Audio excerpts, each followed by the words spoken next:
Dr. Raza Muhammad. Ambassador Dr. Raza Muhammad has had an illustrious career in the Pakistan Army. He has served as an additional secretary to the Ministry of Defense Production. He has also represented Pakistan as an ambassador to Mauritius, Madagascar, and Seychelles.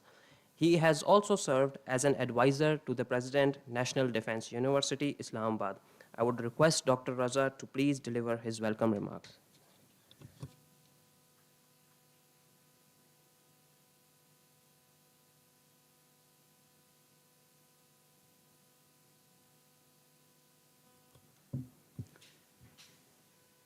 All praises to Allah the Almighty, the most beneficent, the most merciful.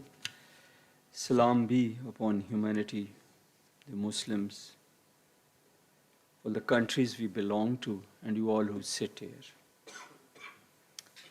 It's a great honor to stand here and say a few words to welcome Mr. Bakri and request him to talk on a very, very important book, The Foreign Policy of the Islamic Republic of Iran. The book was actually written by Dr. Jalal Degani Firoz Abadi, and it has been translated in English by him. It's a very voluminous book, as you can see it, and this book contains a lot on the foreign policy of Iran, especially after the Islamic Revolution, which came in 1979, and the challenges Iran has been facing, the way Iranian revolution changed the country, and it took a different path. The most significant thing is that Iran is a country which is very, very resilient. It is a country which has endured the United States and Western sanctions for multiple years in a row. It has withstood all the challenges despite the internal difficulties, and there were times when they had so many economic, social, and even food and drugs and medicines issues at home, and most essential services were also affected. But we must salute the Iranian nation, the Iranian leadership, I would say. It is an example for the countries of the world how to stand the coercion, the pressure, go through adverse times, and rise as phoenix. About the book, I would like to quote Quran. The first ayahs which were sent to Prophet Muhammad sallallahu alaihi wasallam were Ikra bismi rabbika allazi khalaq khalaqal insana min alaq Ikra wa rabbukal akramul lazi allama bil qalam allama al insana ma lam ya'lam. So that means the Quran, the Islam, Allah's instructions begin with urging the mankind to seek knowledge. So it is not only for the Muslims, for the whole of humanity that the Quran is still a light. And it was said that seek knowledge. And Allah is the one who has taught in people, taught the mankind how to read, how to write, and how to seek knowledge by writing. So today, Mr. Bakri is here. He writes, he reads, and he is following those injunctions very, very well. We wish and pray that you write better, more, write more, and you write useful things, and people benefit from you. In Urdu, we say, Allah zore kalam ziyada kare, that may Allah increase the power of your pen. So good luck for your future, and thank you so much for being here. Back to you. Thank you.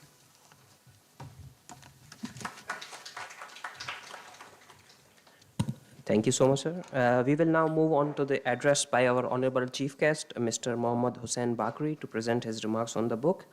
Before we begin that, I would just talk about the book for a few lines. The book is a first of its kind wherein the foreign relation of Iran after the revolution of 1979 have been discussed at length and in a comprehensive manner. The book also talks about the discourses of the Islamic Republic and articulately divides it in sections of defense, reformation, and the path country has taken in building it as a self-reliant state. It is a great read for scholars, academia, media, and all those who objectively want to learn about the trajectory of the Iranian foreign policy. I would now request the Honorable Chief Guest to please address the audience members. Sir.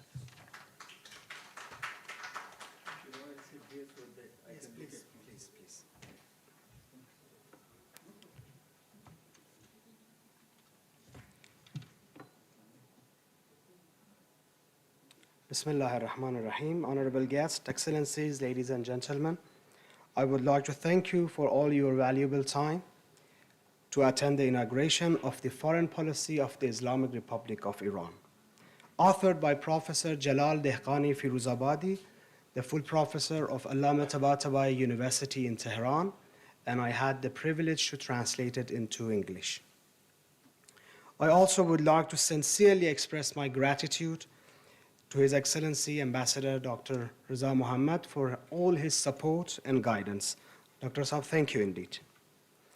I also need to appreciate Mr. Ishtiaq Ali Mehri for all his cooperation and empathic coordination. In the Iqbal Forum, which I founded in 2021, is a special think tank to just improve the relation between two Muslim neighbors, Pakistan and Iran. We intend to launch 2 books every year. Every year, a reference book about Iran will be written or translated into English for our Pakistani and international audiences. And every year, a reference book about Pakistan will be written or translated into Farsi for our Iranian and Farsi-speaking audiences in the entire world. Thank you. So today we are launching the first reference book about Iran, and I'm also thrilled to announce that within 2 weeks, the first reference book about Pakistan called History of Pakistan Through Newspaper, or in Farsi, Tarikh Ruznamei Pakistan, will be launched in Tehran University in Iran. This book also a translation of a precious book written by Shakir Hussain Shakir and Raziuddin Razi. Now, I would like to take a few minutes of your valuable time to explain the book and what you are going and expecting to read in this book. The field of study of the international policy and foreign policy of the Islamic Republic of Iran had a remarkable development and excellence, so that in the last 3 decades, relatively extensive literature have been created in the field of analysis and explanation of the foreign policy of the Islamic Republic of Iran. Each of the analysts and thinkers has taken the initiative based on the values, perceptions, and unique conceptual framework to discuss and examine Iran's foreign policy after the Islamic Revolution. The existing literature on the foreign policy of the Islamic Republic of Iran can be divided into 3 general categories. First, the books and articles written by foreign analysts and writers. The majority of these writings, because they have a specific cultural perspective in their mind, emphasize more on the ideology factor in the analysis of Iran's foreign policy. Second, the works that explain the foreign policy of the Islamic Republic of Iran from revolutionary and Islamic point of view. But the third category, which the book today we are going to launch comes under this third category, is studies and research in the field of Iran's foreign policy, scientifically analyzed and observed the principles of fairness and impartiality. The purpose of this book is to describe scientifically the foreign policy of the Islamic Republic of Iran in the form of an somehow educational text. The most essential feature of this work is its comprehensiveness, in such a way that in this description and analysis of Iran's foreign policy, both theoretical and practical approaches and aspects have been covered. This book is divided in 2 parts. Each part contains 5 chapters, so the book contains 10 chapters altogether. The first part and its 5 chapters discuss and examine the theoretical foundations of general principles, goals, strategies, and sources of the foreign policy of Islamic Republic of Iran.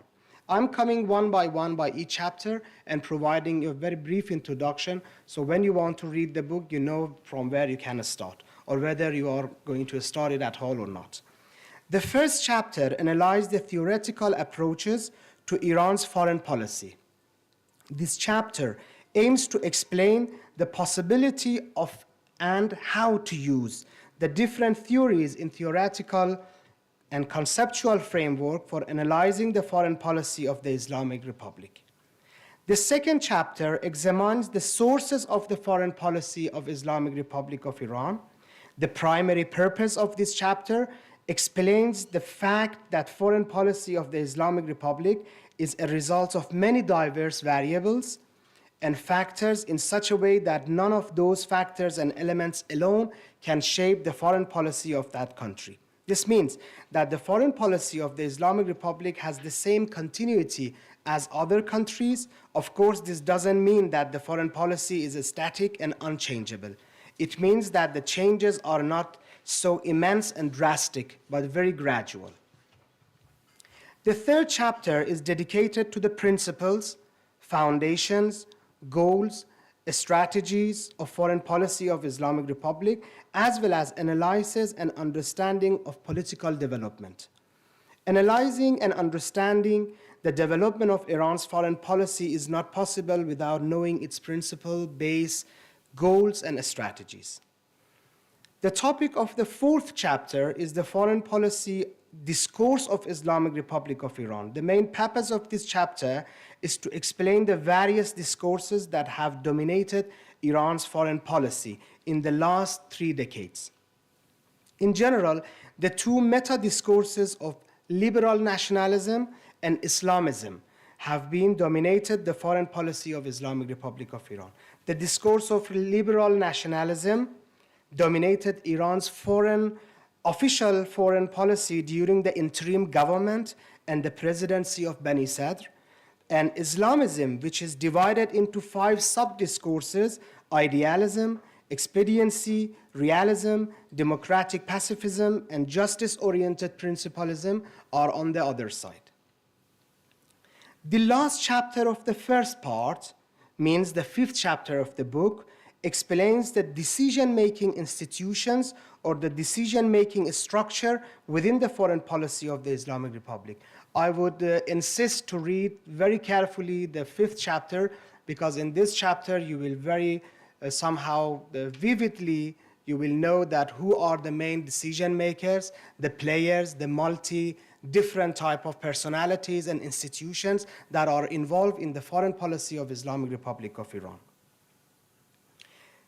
Considering the individual and role-dependent variables in decision-making process and foreign policy formulation, as well as the influence of foreign policy behavior, it is necessary to explain each government institution's position, qualification, and power. The second part consists of 5 chapters that discuss and examine the period and development of foreign policy of the Islamic Republic of Iran in the last 33 years.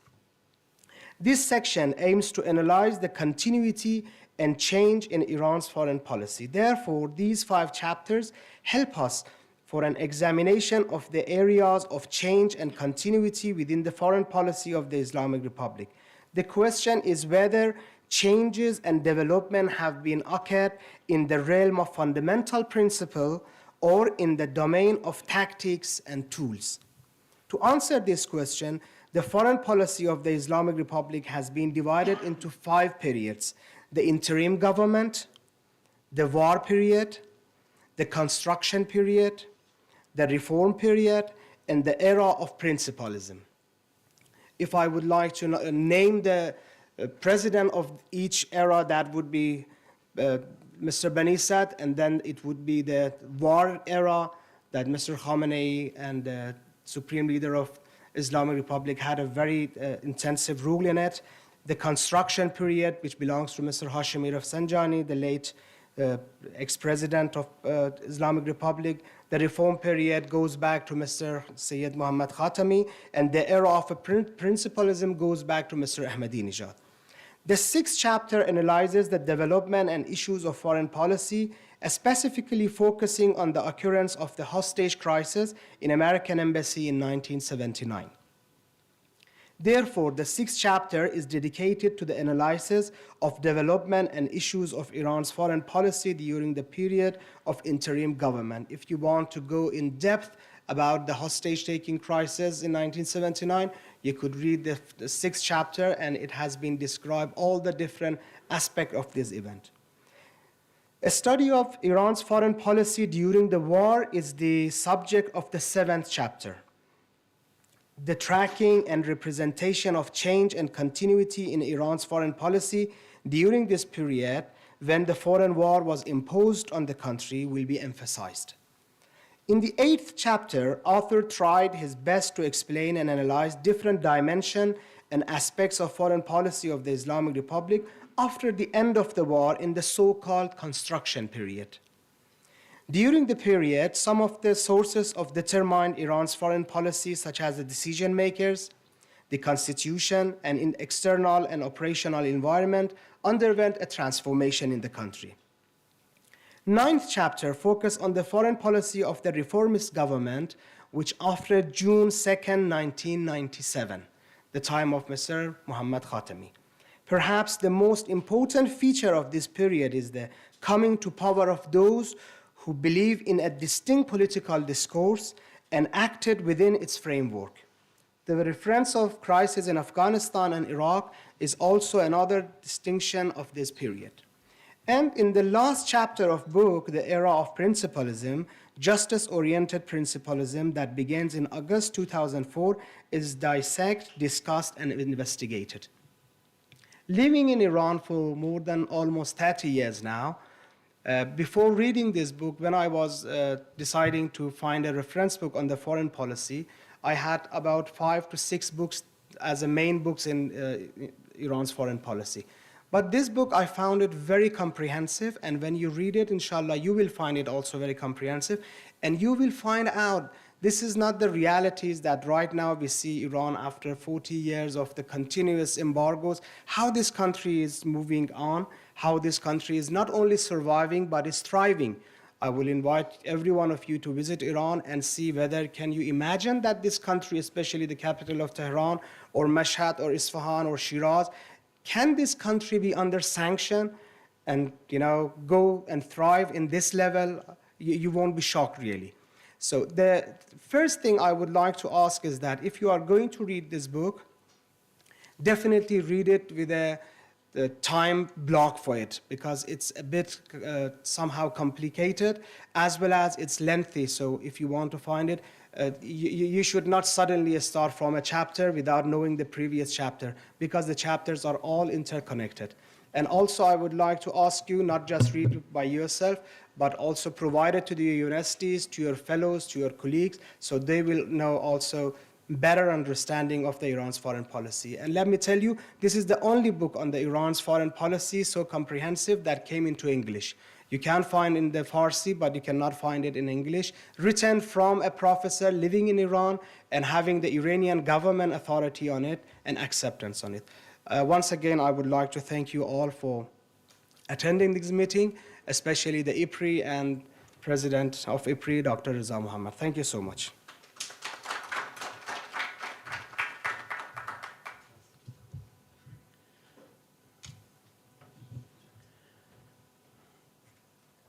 Thank you so much for dissecting the whole book in such a comprehensive manner for the audience.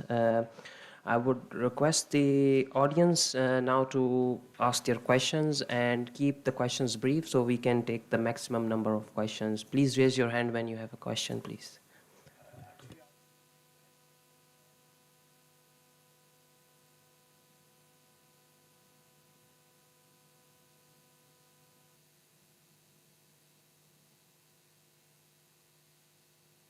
If there are any general questions about the Iran's foreign policy, we can take those questions. Please raise your hand if you have any.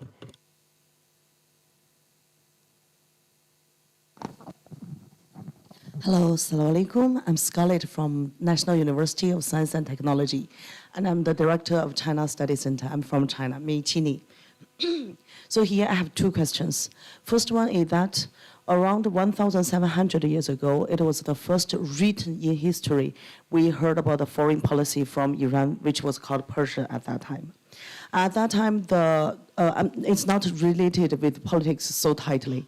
But at that time, Iran businessmen bring all their goods and their horse into China to do the trading.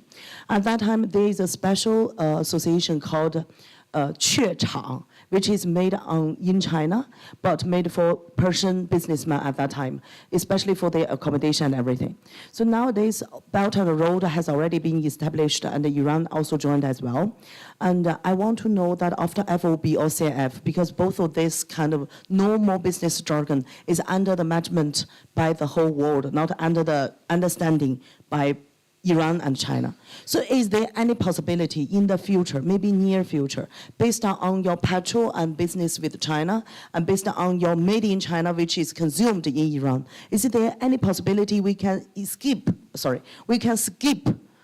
FOB or CIF with the international business jargon? This is my first question. Second question is simple and easy. My 3 books are going to be launched by the end of this month and the beginning of next month. It's related with literature and culture. I'm also the director of Gandhara Research Center. I sincerely want to get a chance to cooperate with the Sassanid archaeologist. So if it's possible, thank you so much. Shukriya.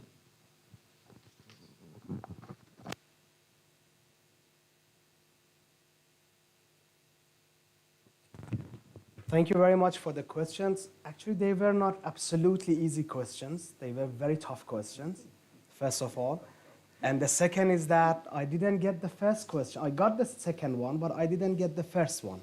Let us skip FOB and CIF. This kind of normal, FOB and CIF. I know. You want to know that how we can just ignore them and find another solution for us? We are bold enough or not to escape this old, really old, that's not fit for today, the economy policy today. Can we escape those jargons and items? Actually, you are taking the 100, and I believe we are on the 20th. Because right now, even if we want to follow the FOB and CIF and all those terms, because the sanctions, as you know, they have put on Iranian side, it is very difficult nowadays to do business. But still, I believe China is one of the main partners of business in Iran, and Iran's pay a very huge attention toward Chinese investment, Chinese relationship. But I don't believe that in the near future we can find a mechanism to just substitute the FOB. As you know, it's somehow internationally recognized, and it very much depends on both countries whether they want to have another substitution for them. So I'm not sure about it actually. And the second question, now I forgot the second question. Thank you. Actually, the second question is, I really want to get a chance to cooperate with archaeologists who is studying the Sassanid from Iran side to do joint research. From Iran? Yeah. So I believe that the gentleman sitting next to you is the best getaway for that from Iran embassy, and I'm not an official. Yes, Yeah, at one least. problem is solved. Yeah. Although it's not in my realm, although it is not in my realm to actually talk about the book, but generally the question which we posed, I being a student of international relations and being a PhD on CPEC and Belt and Road Initiative, I have studied China, Iran, Pakistan, Afghanistan a lot. And of course, the United States and India, because they are the main opposition to Belt and Road Initiative, very frankly. Let's be very frank on it, right? So they are trying to demonize it, they are trying to portray it as a strategic project and not economic project. What you are seeing, maybe Pakistan, Iran, China, and certain other countries who are apparently like Iran apparently under sanctions, we are partially under sanctions, and there are so many invisible sanctions on China and Pakistan and certain other countries, right? So how to parry those in our military term, we say how to avoid those or how to overcome those. I think no one knows it better than the China. We can go back to the Confucius and seek guidance from him how to avoid the hard thing. So he always gave example of the water, right? So indirectly, what encourages me that Pakistan, Iran, China, and even Afghanistan, they are going to ultimately be woven into one web of economy is the Belt and Road and CPEC, plus the China-Iran agreement, which was signed 3 years back. It is 25 years long agreement, $450 billion, and it will start from Chabahar, will develop the port, will develop the corridor till Central Asia and China, and will develop the oil, gas lines, and will also be the vehicle to cooperate on intelligence and military and so scientific. So it's good that China and Iran are working quietly on this. But ultimately, what I see, this was my dream, and I think that it may be realized in my lifetime, that Chabahar and Gwadar will become sister ports, the complementary ports. CPEC will become the complementary corridor of China, Dalaram, Saranjan, Central Asia and China corridor, and ultimately we will be overcoming all the hurdles slowly and gradually. As I can quote as example that Russia is under sanctions, Iran is under sanctions, but still some trade is going on between them and China. So it will keep improving, and China is already bold enough, as you were saying, to overcome the old things and old rules of business, and they will not be able to hold the world long. It needs money, it needs economy. No other country has spare money other than China. Thank you so much. Sorry, sorry for taking, and congratulations, you amazed me, 3 books in a row. Wow. Launch these here as well.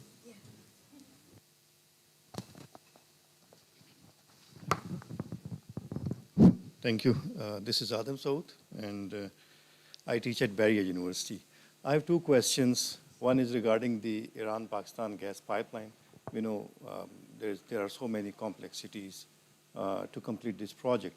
But I would ask a question in a way where we have seen that Iran and Saudi Arabia, they have got closer to each other. At least they have, ended up their animosities and conflict and all that. So there's a ray of hope among Pakistanis that, maybe this pipeline project is going to be completed in near future. So I just want to ask the status of this project and how both the governments, they are collaborating with each other. Second question is regarding the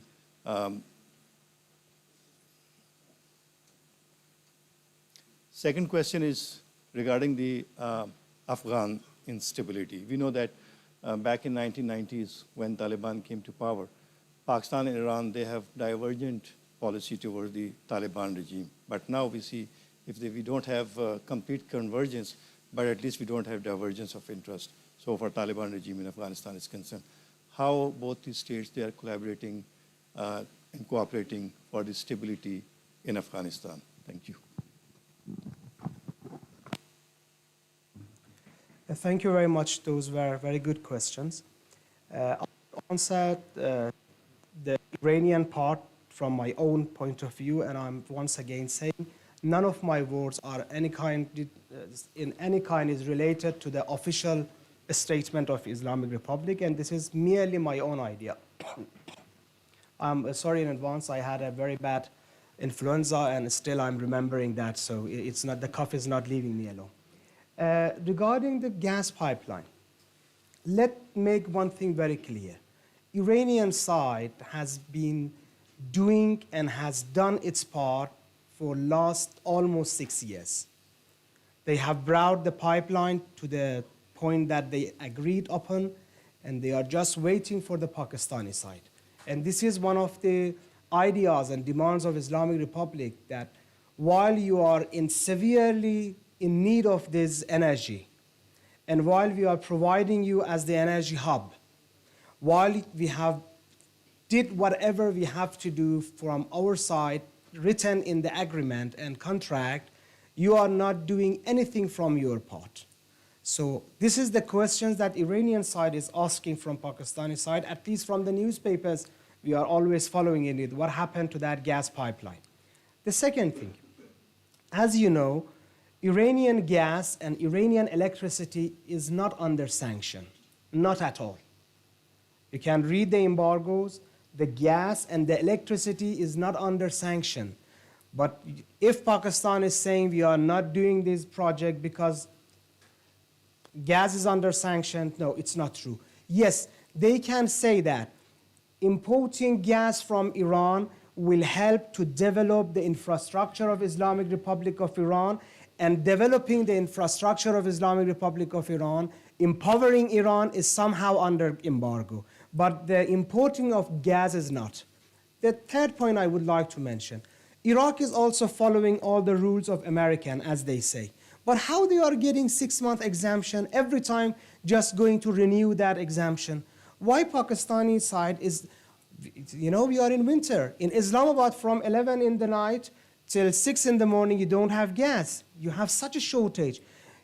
All your industries are fleeing away. They are going to Bangladesh, they are going to different other countries.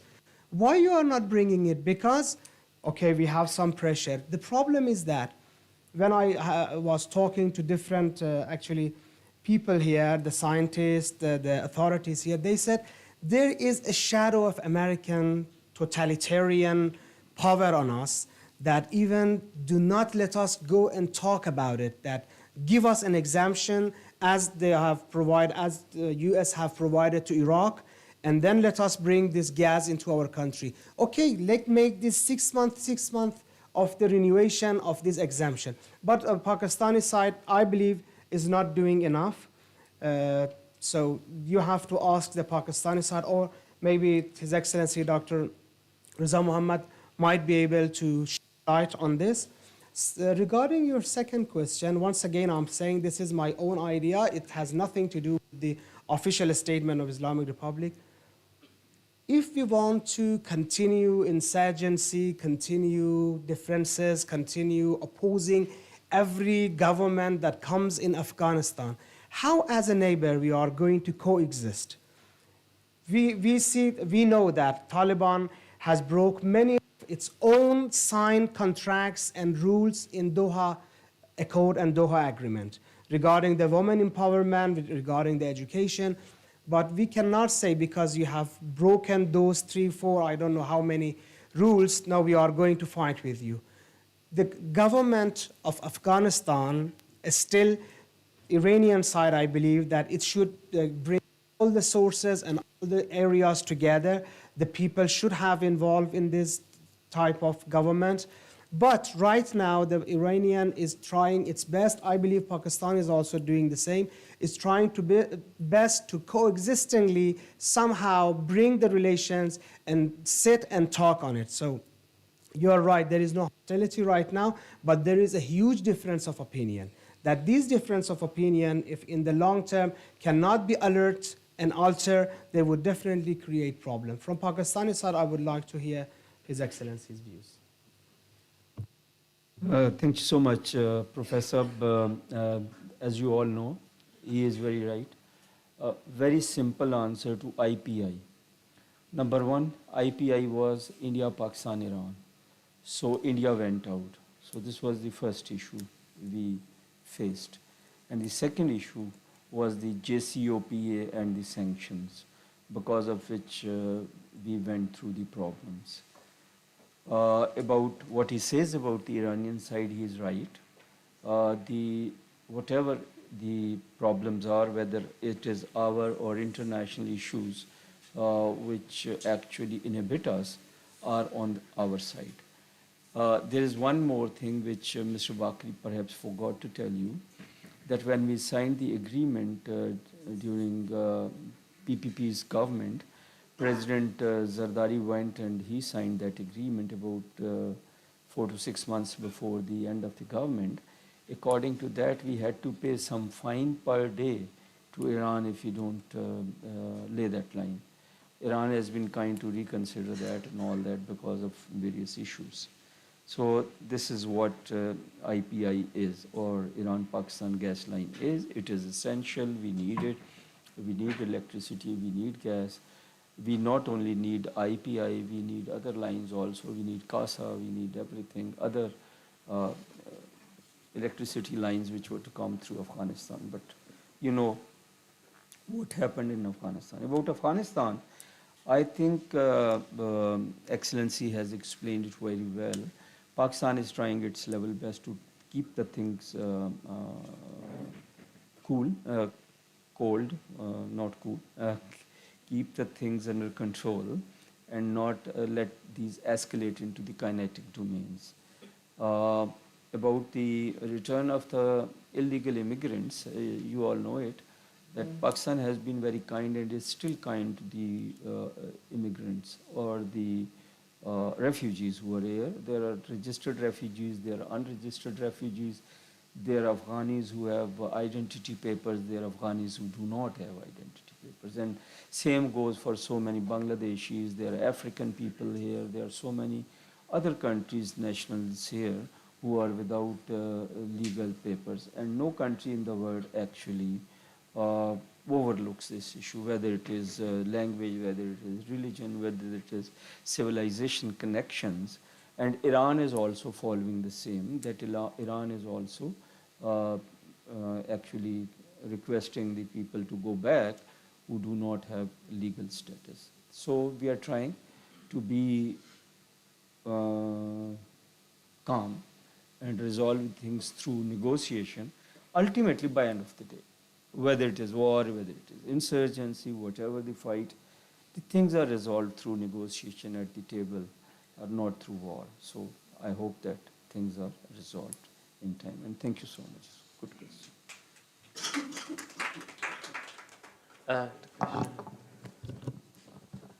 Thank you very much, Mr. Bakri. I am Wafa from Iran Press News Agency. I have two questions, one about the foreign policy of Iran and one about the book you translated. So how do you see as an author the success and the role of Iranian foreign policy whenever, like especially last couple of years, when foreign hands involves to disturb the situation in Iran? So how the foreign policy of Iran plays its role? And the second question is about the book, that is there any plan to translate the book in Urdu as well under the shadow of Iqbal Forum? Because a lot of readers, and especially the media person, they belong to Urdu medium. So do you have any plan for that? Thank you. So it must be a very good question that you had a good collab on it. So the first question is that those who lives in Iran know very well, and those who are observing Iran knows better even.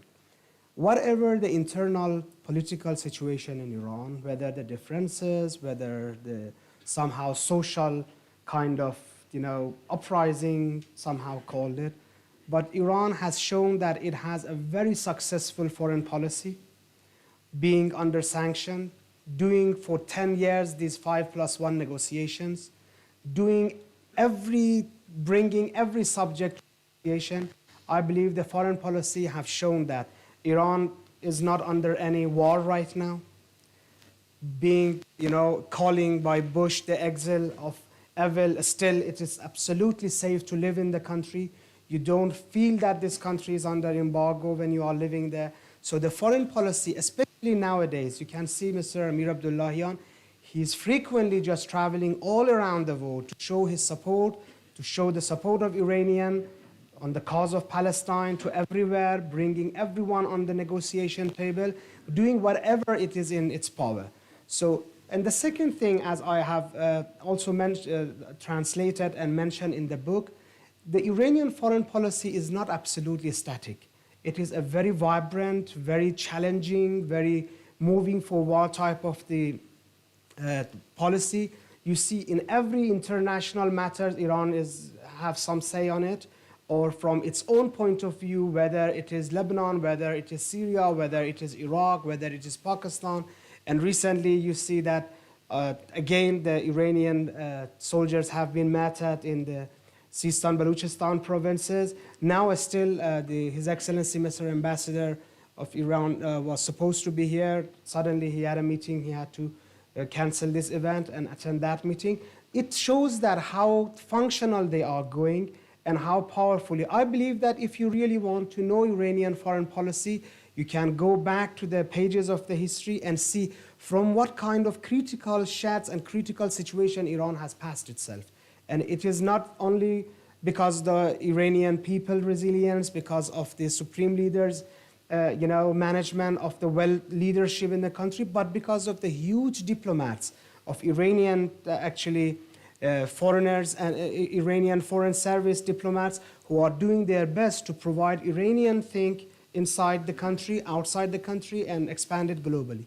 Second thing about the book, yes, it's a very good idea to bring the book and translate it into Urdu, but to be frank, first of all, I don't have that much knowledge of Urdu. And second thing, this book, the original book in Farsi, is very difficult. The text is very complicated. The ambassador of Pakistan in Iran, he told me that I want to read the original book first. I gave it to him. After 3 months, he gave it back to me. He said, I just finished 1 page. So it was very complicated, yeah. And when I turned the pages, I saw that behind, he underlined every single word on that page. And saw it in the dictionary. Exactly. And find the English word. He said it took me almost 15, 16 hours to finish 1 page. How am I going to finish the entire book, 300 and somehow pages? So I would definitely ask if there is anyone interested, go through the English version or go through the Farsi one to translate it in Urdu. It's a good idea, but right now it is not under the capability of Iqbal Forum at any cost. We can take help from you, please. Inshallah, inshallah. It's a good idea. I would say it's a good idea. Let's work on it, Matthew and Shamsa. Let's work on it, find out how to do it. Do we have any other questions, please? I think. I have 2 questions. Number one is, yes, please. Professor Naveed Ashraf, I'm a teacher of more than 18 languages, so. So we have 1 to translate. Exactly. نخستین تبریک بر شما که شما این کتاب نوشته بودید. Number one, as His Excellency has said that we have IPI. The second one is TAPI, Turkmenistan, Afghanistan, Pakistan, and Iran pipeline coming from Turkmenistan. What is the foreign policy of communicating these 2 ventures at a time, when on one side Turkmenistan is having its border with Afghanistan? Question number 2 is, as you have said that Persian written in your book is very difficult, with due regards to your honor, I do apologize to ask you one question, that the entire communication system of the entire Persia has 2 versions. Number 1 in Russian, and number 2 in Nastalikh, which is in Arabic version. Why are these 2 communicative differences? Thank you very much. It is very easy to answer both of your questions, and that is I absolutely have no idea. And if you have any idea, please explain. Make us more knowledgeable. Yeah, exactly. Let us learn here.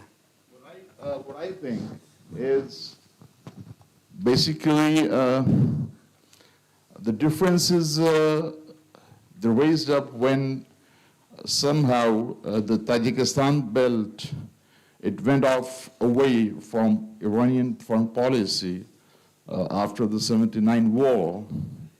To some extent, the Kurdistan issue may be true over there. And the second thing that I think is Tajikistan, excluding Azerbaijan, Uzbekistan, Kyrgyzstan, they are mainly the Russian Federation countries, but on the contrary, I couldn't come to the wisdom of the foreign policy of the Islamic communicative system of Iran, that though in the Russian Federation system, you have Ilyushin aircrafts, you have Antonov, due to the sanctions upon Iran, you couldn't be able to buy the American and the European aircrafts, the airliners. So Russia did help you to improve those aircrafts. You have bought Ilyushin, you have bought Antonov, the Ilyushin new version have come.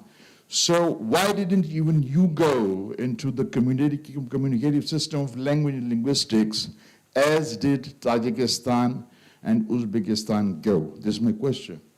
Again, the same answer. I really have no idea. When I don't have any idea, how can I respond to it? Excellency, if you have any, please. No. I'm even less educated on this linguistics. We will read about I it. did learn another language, that was German language. I can still speak it, but I'm not expert on linguistics. I can read Persian, I can read Arabic, and understand a bit also. We will read Hafiz Shirazi when we go to Tajikistan and Sheikh Sadi in Russian version, whereas they belonged from Iran, inside. They Jam is translated. in Iran. Jam is in Iran. Maulana Abdul Rahman Jami's legacies are written in Tajikistan. When you face over there, you will find it in Russian versions. Similarly, Iqbal's poetry is also In Russian version. translated. And Iqbal was in Goethe Institute in Germany. Though, with due apologies, the Iranian people, I have, met some Iranian intellectuals, they don't, acknowledge Iqbal's Persian as the dead Persian, which is said to be Persian. Even then, they criticize that the Persian. As you said, the actual Persian is very different. No, I beg your pardon. Can you repeat this last part again about Iqbal what? The actual Persian, Okay. to some, according to some Iranian intellectuals, they have differed with the Persian in which Javed Nama, Asrar Rumuz have been written by Iqbal, Okay. and the Persian written by Hafiz, Umar Khayyam, Al-Farabius, Firdausi, Okay. entirely different from the Persian, though they have certain reasons because. No. I can't agree on it because I have read myself Iqbal. I have read Hafiz, Sadi. Their Persian is perfect. Iqbal's Persian is not so different. See, on the textbook in Iranian educational system, in 5th grade, 7th grade, 8th grade, you can see Iqbal's poem. And no one knows Iqbal. Even as a student, if he doesn't know that Iqbal is not Iranian and he even never visited Iran, they couldn't understand this is a language of some person, someone who never visited Iran and taught his entire life out of country even. So no, there is not that different that they are saying. Yes, there is a difference because of, Persian language is such a vibrant language. Today's Persian language is not equals to 1,000 years old language when it was somehow Dari kind of Farsi. It has evolved during all these years, but Iqbal's Persian is absolutely fine Persian, and every Persian can relate it to it. But Iqbal's Persian has been inspired by the Persian of Abu Talib Bedir. Okay. Bedir Shanasi department is an absolute department. So we need to have a separate sitting on linguistics. Thank you so Exactly. much. And we'd like to take your help for translation of this book into Urdu. Let's go to the next question, please. Any next questions, please? Makri. Makri Saab, you can ask 5 questions because you have such a help for us. Exactly. Thank you so much, Mr. Bakri. It was really a pleasure working with you, Thank you. Same on as this here. project, and I really appreciate your results. It's going to still No, but No, I promise No, that but he from, promised me last from night today it was I would have no contact, so that's why he's saying. I have teased him a lot, I think. because bothered he's him a flying lot. out probably. to enjoy the winter in Tehran, probably. Mr. Bakri, my question is that while Iranian foreign policy is a source of strength to its nation, and it is very highly appreciated, and there is no doubt that the nation has stood behind the foreign policy with resilience, but there is a flip side too. There are people who do not agree with many of the decisions in the Iranian foreign policy, as your book has mentioned President Bani Sadr. Yes. So I'm sure you would have done justice by mentioning the other side of his views as well. Yes. So my question is that has this book, while doing the catharsis of Iranian foreign policy, have you as independent authors and you as a translator, have you given some space to dissent and the people who do not agree with it and those who think that there should be normalized relations with US as well as with Europe and the opening up of the society? You have talked about reformation. I'm sure there must be some meat in it. So my question is that how much space has your book given to the perception of dissent, and how valuably have you addressed that issue? Okay. Thank you so much. Thank you very much. It was such a good question. Before answering this question, let me tell you a very small history of how I translated this book. I translated this book on the reference of some previous ambassadors that we need this book in Pakistan because many people are asking what is the sources of your foreign policy, how you are making your foreign policy. Is it just the word of the supreme leader translated into foreign policy, or the president himself has the right? So it was a very important question. When I decided to translate this book, the government, first the authorities that had to provide me the permission, they were not giving me the permission. The reason was that this book has been written for internal purpose, not for export and going abroad. So it is a textbook for our own educational system. It was very important because in this book, I can fairly say, there is no side taking. We have just provided you scientifically what happened in every period. What happened with Mr. Khatami's presidency in Iran? What was the principle of Mr. Ahmadinejad? What was the principle of Mr. Hashemi Rafsanjani? We didn't take side that whether it was a good one, it is bad. We have just brought to light the realities. Also about the Bani Sadr and the interim government. So I could say that from my perspective, of course, I would never say that we are bad, but in reality, if you go and read the book, you will see it's quite a fair book, that we have provided the reality based on the science, based on the events and realities of the Iranian foreign policy. So this book absolutely has no goal no objective to justify a group and somehow decline the other one. Yes, we have talked about Mr. Khatami, we have talked about Mr. Bani Sadr, we have talked about those who had a very different inclination toward United States dialogue, we have talked about the hostage-taking crisis, and this is absolutely one of its, that's why I said it's book a comprehensive kind of book, because you will find both sides and the ideology and theology of both sides in it. So if you read, I think you will find it quite fair. Thank you. There's one more question.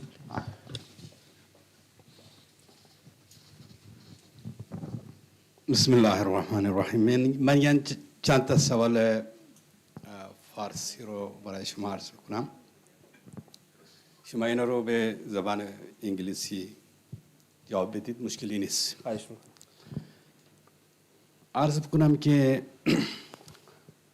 این the foreign policy of the Islamic Republic of Iran در این مورد سوال من این هست که آیا جمهوری اسلامی ایران در پاکستان که این کشور با ایران تقریبا 900 خورده کیلومتر 15 کیلومتر مرز دارد و این طرف هم چین هست. خوب بجز یک گردنه خنجراب خوب جای آمد رفتی ندارد. این طرف هم هند هست که دشمن ازلی این کشور هست. این طرف هم ایران هست، افغانستان هست.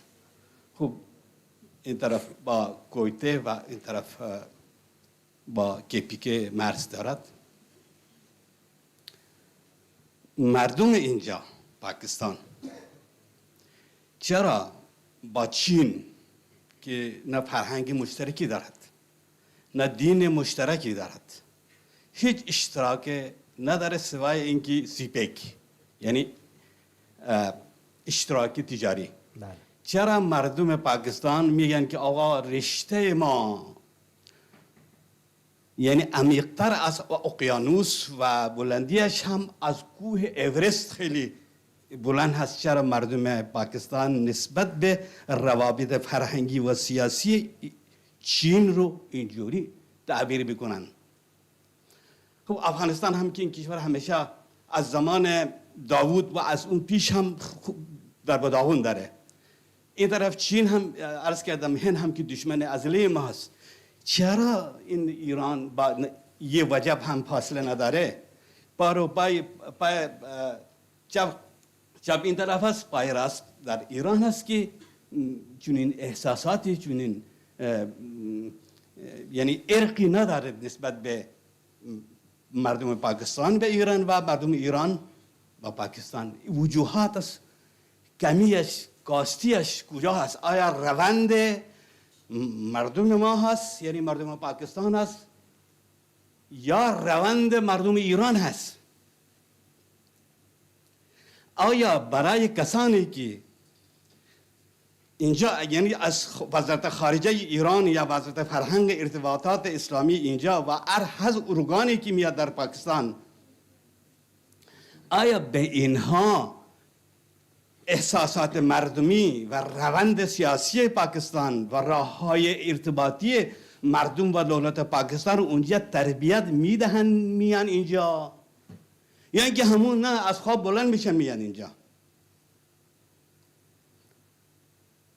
شما در اسلام آباد عزیزان میدونن که هر سفارتخانه یه اصولی داره، بهترین افراد رو استخدام میکنن، با صلاحیت ترین افراد رو استخدام میکنن، مغز متفکر نیروها رو در سفارتخانه خودشون در ارگانهای خودشون استخدام میکنن.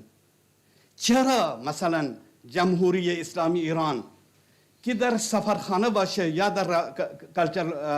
در جاهای دیگه باشه افراد پایینتر رو اونجا استخدام میکنن؟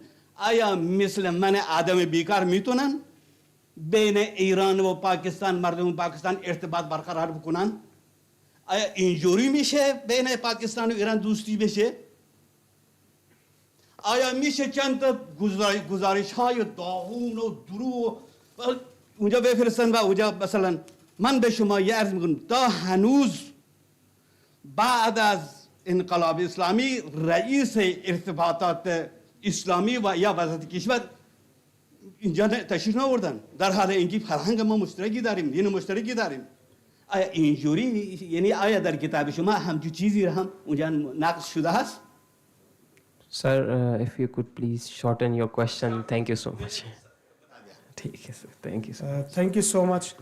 So the question is that while we have many similarities between Pakistan and Iran, the two nations, whether it is from religious point of view, from cultural point of view, from geographical point of view, costume, everything, why the differences and the distance between these two nations is much wider than the relations between Pakistani nations and Chinese one. While we don't have the common religion, while we don't have common custom, and many differences, what is the reason? See, my short answer to this question is that right now, I don't believe that any country around Pakistan is hosting more Pakistanis per year than Iran. According to embassies, Pakistan embassies statistics, annually 600,000 Pakistani pilgrims per year visit Iran. It is a huge number, 600,000 people visit Iran. So we have on the ground realities, if you see, we have very good commonalities, very good communication between people, Iranians. I know that how they love Saadi, Hafiz, Shiraz, Isfahan, what a good memories they have in their own mind. And I know also in Iranian side, those who actually believe, those who remember 30 years ago, if you ask them Pakistani, they would say, oh yes, in Iran we had Pakistani doctors. Everyone remembers Pakistanis by their doctors. That I hope that we can discuss this doctor matter with IPRI, so we can talk about this also. It's very great opportunity for Pakistani doctors because Iran is facing a shortage of doctors, and Pakistan is a best exporter of doctors to, a professional human resources to Iran. It could be a very actually good subject to discuss later on. But the problem is not the communication and exchange of people. The problem is when you cannot translate the communication and going and coming of the people into the economical activity, you would stay where you are.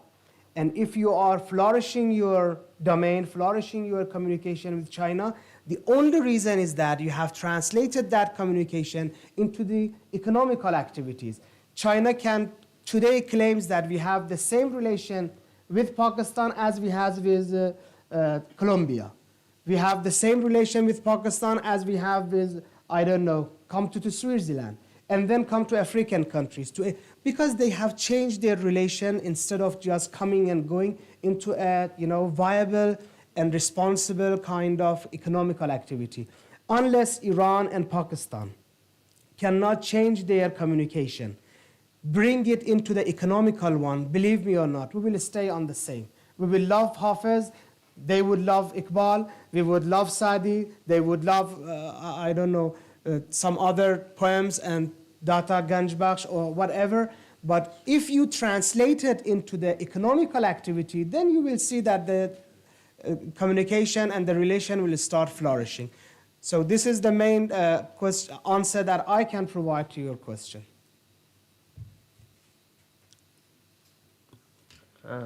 So we have a question. Assalamu alaikum. I have a very simple question. The propaganda of Iran, Republic of Iran, to export their ideology to other countries, which make sensitive position for their neighbors, especially Gulf countries, and create a conflict between Shia and Sunnah, which is actually no needed to be happen because we all Muslims have the same book, same God, same messenger of Allah, same ideology as a religion. So, after the Chinese succeed in facilitate the relationship between Iran and Saudi Arabia, do you think this ideology change and it's going to be zero conflict for Iranian with their neighbors and start to cooperate for better future for the region and to be active actor by cooperative strongly with their neighbors for better future for next negotiation? Thank you very much. Thank you very much for the question. However, it's not an easy one. Regarding the Iran and Arabistan, Saudi Arabia's rapprochement, I believe that this is a very clear policy of Islamic Republic of Iran, that whatever happens, we have to keep the peace with our neighbors. That's why you see Iran has never ever started any war against any of its neighbor, especially after the revolution. And if they have fought a war, it has been a holy defense period of 8 years. It wasn't any kind of incursion. Regarding this ideology, I can't say that the ideology can be changed or ideology can be somehow hide. No, I can't confess on that thing. But I'm sure that Iranians, if even they have started with this kind of ambiguity in the beginning of the revolution, nowadays they are 44 years country, and I believe they are quite mature now. They know that the ideology They will keep their ideology inside, but they will never let the ideology to spread enmity between their, between Iran and the neighboring countries. Especially the Supreme Leader and Mr. Raisi's presidency right now, as you see, they are trying their best to bring a bigger unity between Islamic countries. That's why now, when Mr. Amir Abdullahian is traveling to Kuwait, traveling to Lebanon, traveling to Iraq, traveling to many other countries, Qatar, they are not talking about Shia-Sunni matter. They are talking about the unity, unity between Islamic countries, that how we have to support each other when the crisis like Palestine, as you are representing that nation, happens, how we are going to collectively take an action. So I believe today's Iran, yes, I can confess that in the beginning of the revolution, because it was a quite young revolution, we could expect some kind of misunderstanding, some kind of ambiguity in the policy making. But even from that first day, Imam Khomeini was very clearly, dictating the policy that by any means we cannot go and find any kind of enmity with our neighbors, especially if it's an Islamic country. But there has been misconception, there has been misrepresentation, there have been propaganda. But right now, I believe the ideology has been kept in their own mind, but this ideology is not translating into new kind of enmity between the countries. I believe the rapprochement have been a very successful policy and very good, actually, a step toward the future of the Iran's policy. And this rapprochement with other Islamic countries will definitely go on with the foreign policy of Islamic Republic. However, we can also find in this book the export of revolution, that Iranians start, where it comes from and how it develops in Iran and how it's going to decline, because Iran is not going to export its revolution. It's just going to firmly and very strongly assert and state what it believes, whether it is the supporting the oppressed, whether it's opposing the oppressor. It is the part of the foreign policy of Islamic Republic. But the ideology and conflicting with Islamic countries, I believe Iran has shown in last 20 years that they are very mature in these kind of topics. We have one more question at the front. Yes. Sir, you have said that in spite of sanctions, Iran is thriving. What are the reasons? So, thank you. It was also a good question. The first thing I found myself, this is my personal experience, the leadership in Iran is very sincere with its people. I believe so. I can give you an example. You cannot find a single example of Iranian president, supreme leader, chief justice, or the speaker of the assembly that for any treatment has gone out of the country. You cannot find it. Go and check the president's history. If they are ill, even the supreme leader, if he needs a major surgery, he will definitely do it in a public hospital in Iran. He will not go to London, he will not go to United States, not seek refuge in the German, because they believe in themselves and they say, if we are not capable to cure our own people, it's better to die here. This is the first thing.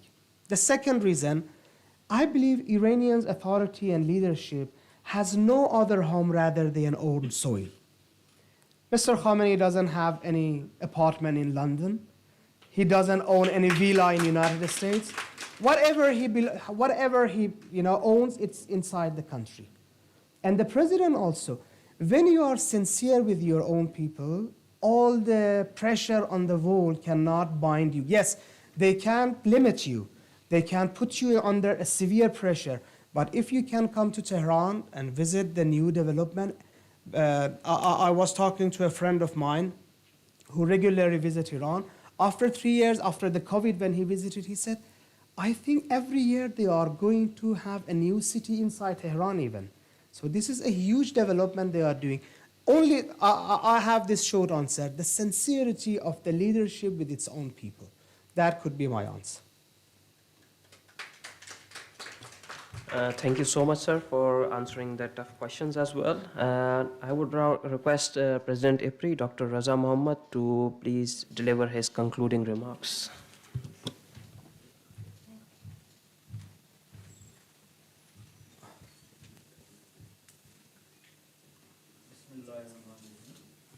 Bismillahirrahmanirrahim.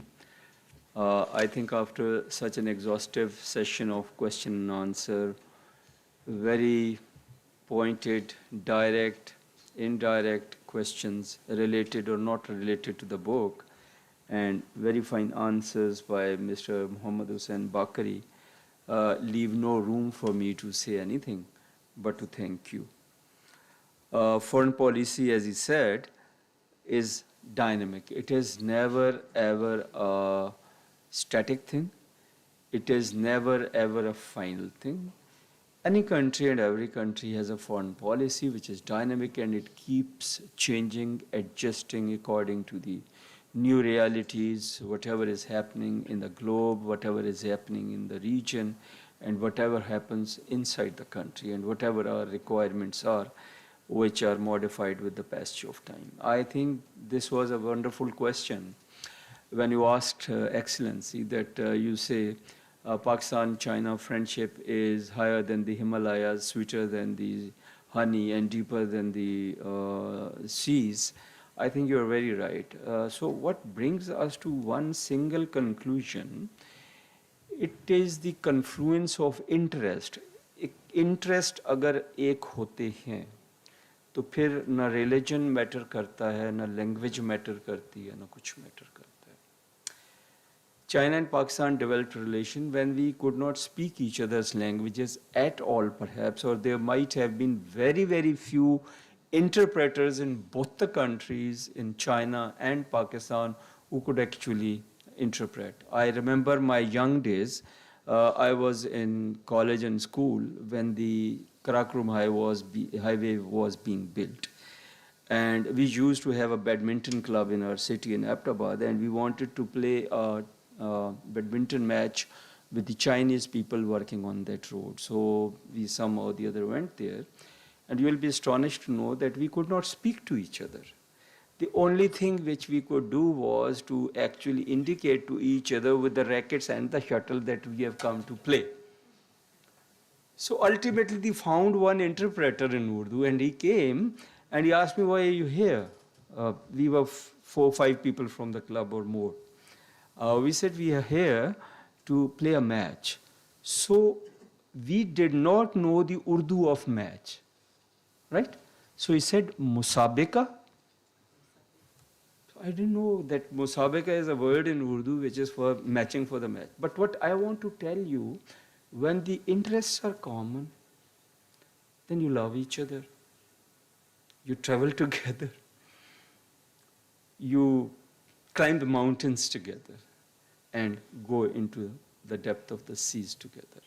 Religion should bind us, but unfortunately, ideological differences, personal interests, personal power keeps the countries away from each other. I wish Iqbal Forum, Mr. Bakri, and Iran a wonderful life, unlimited years ahead.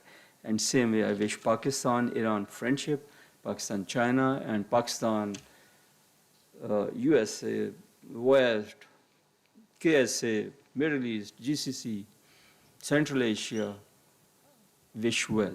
We want to be friends with everyone. We have to be friends with everyone. We have to benefit from each other.